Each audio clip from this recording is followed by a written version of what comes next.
All gamers need to leave the idea that the 7 out of 10 is a bad game in the past. I'm tired of it, because if we're going to follow the strict ass grading system so religiously, we also need to put it into perspective. A 7 out of 10 is an average grade, guys, which means that most people out there are likely to get 7 out of 10s in life. A game that is a 7 out of 10 is a game that really doesn't do anything particularly great.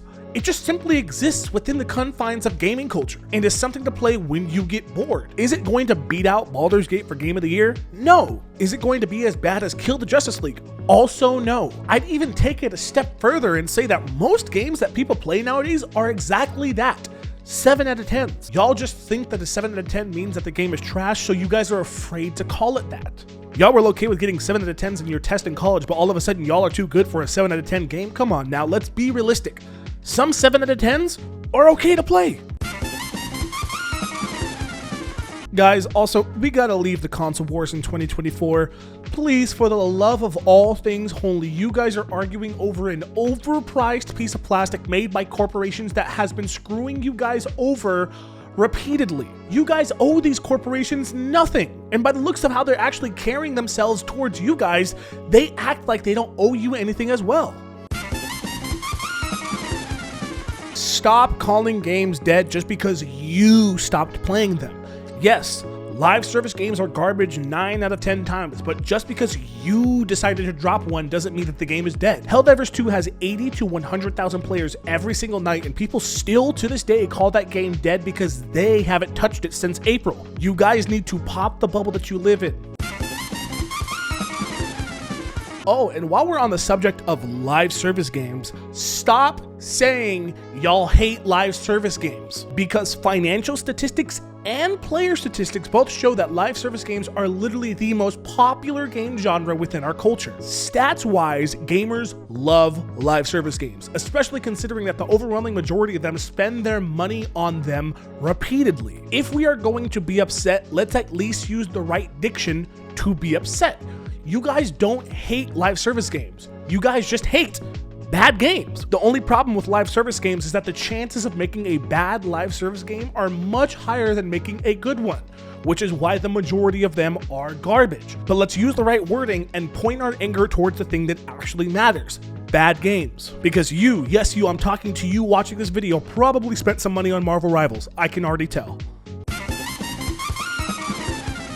This one is gonna sting, but console players, we gotta stop saying it's too expensive to build a PC. In the glorious age of 2025, we have to stop. Because for $700, not including the price of online every single month, I can build you a PC that does everything a PS5 Pro can, but better. And for all those that say that, well, I'd like to see a PC run games at 4K FPS for $700. First of all, it literally doesn't do that. It runs worse than the PlayStation 5 at some points because they bottleneck it. But most games on the PS5 Pro Enhanced list are kind of like Star Wars Outlaws. They're the same or even worse on the Pro. And the second thing, it's not even native 4K. These companies have been trying to sell you guys 4K gaming for 2 console generations, and they still have it in fine print that it is upscaled, not native 4K. There is a big difference between the two.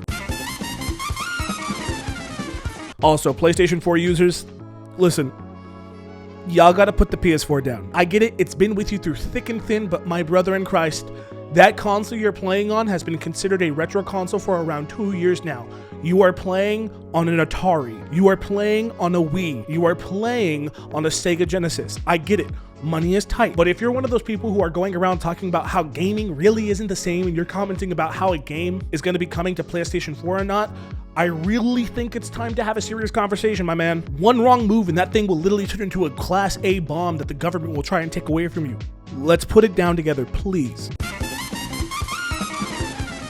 This one is for all the content creators out there. For the love of God, stop using SteamDB. You guys always use it and it really annoys me. The majority of you guys either use it incorrectly or you just use it to feed your non-productive conversations about a game's life cycle. SteamDB only checks PC Steam statistics. I saw somebody try to say that Sparking Zero was a better fighting game than Tekken 8 because it had more people playing it on Steam, which, hey, if you think that, that's your opinion, but who in their right mind would use Steam to calculate the player base of a fighting game? Games that are mainly popular on consoles, something that SteamDB does not show.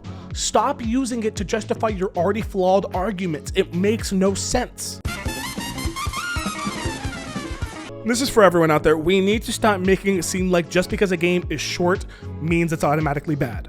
Not every game needs to be a 200-hour epic. Some of us have jobs, relationships, and I don't know, lives to take care of outside of video game. And in all honesty, a 10-hour game that really does respect my time and doesn't pat itself with fetch quests every 2 seconds is amazing. I love it. We need to normalize shorter games that actually end before I have to Google how many chapters are in this game, because I feel like I'm doing that a lot nowadays. On top of that, shorter games means that the price of them will also go down, making it to where maybe, just maybe, the people within the gaming industry can actually keep their jobs instead of getting fired every other day.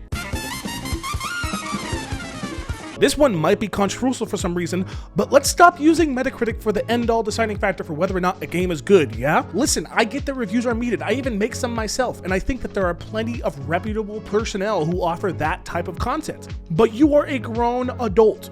You do not need a number to validate your enjoyment of a game. Because one day people praise the critics for giving their favorite game a certain score, then trash the same company and say that they're paid off for giving a different game a different score. At the end of the day, just play what you like and stop acting like critics are the shaman of the gaming industry. Xbox users. You aren't as bad as the PS4 users since it's technically a current gen, but your time is here as well. If you own an Xbox One S, you need to upgrade that thing, man. I understand that it's expensive, but I can guarantee you that I can literally just be like Caleb Hammer from TikTok if you guys need me. I can help you guys save up. Both the Xbox One S and the PS4 are single-handedly holding back the entire console generation from reaching its fullest potential. Please, we gotta let it go, guys. I am here for you. I'm gonna start my channel, Money Made in Heaven. This is a big one, but we need to stop saying that gaming is dead. I understand this has been a thing forever, but for some reason last year it got really popular again, so I need to crack down on it. Because to answer your question, no, gaming is not dead. As a matter of fact, it's a hard no as well. Within the past 5 years alone, we have gotten several games per year that are now considered to be in the conversation for some of the best games ever created. Not the best games of the year, hear me out here, but created. We are living in one of the most profitable and flourished gaming generations of all time. If you truly think that gaming is dead, I hate to say it, but you just might not be as big of a gamer as you think you are, which is not a bad thing. I really want to state that it isn't bad, but bro, Call of Duty, Madden, 2K, Fortnite, those aren't all gaming has to offer. Please expand your palette, your brain will thank you. As a matter of fact, I'll actually double down on that comment. Stop saying that new games aren't as innovative as old games, because the bottom line is, they literally are. You just don't buy them. Indie devs are out here literally creating magic of old school games every single year. And when we finally do get a game that does creative and does things that no other game does, y'all call it a kid's game and don't play it. I don't know what you guys expect. I'll triple down on that comment. I actually think we're at a point to where we can't even say that multiplayer gaming is horrible anymore. If you asked me a couple of years ago, I probably would have agreed with you. But just because X-Defiant died doesn't mean that in 1 year alone, we didn't get Marvel Rivals, Deadlock, Black Ops 6, and Delta Force, which are some of the best PvP games I have played in recent history. Listen, all you gotta do is choose one of those 4 games that I listed, and I can guarantee you'll be actually having fun. But you also need to drop that game you've been playing ever since you were 15 years old. Please. If it wasn't for Jinxie, Rainbow Six would be dead by now. Please, just let it go. Why are we still playing sports games in 2025? And for the last one, please stop saying keep politics out of games. This came up a lot last year with a lot of the grifters, but oh my god. Unless the game that you're playing is fucking Astrobot, there is a 90% chance that the game that you're playing has some sort of political messaging. Just because you couldn't pick up on the political messages about the patriarchy in The Witcher 3, capitalism in Fallout, world conflict in Metal Gear Solid, and so many others doesn't mean they don't exist. A game plopping a black person or a woman inside of it doesn't mean that that game is political. Y'all are just grifters who engage in bait. You guys play 2 games a year and get mad when you see a person of color on your favorite pixels of the game. Please, relax. Go somewhere else. Play a different. There is a plethora of games that fit exactly into what you want. Just go play those. Y'all made an entire website talking about which games don't have DEI inside of it, yet you still complain about the games that have DEI inside of it. Go look at the website you made. Leave us alone.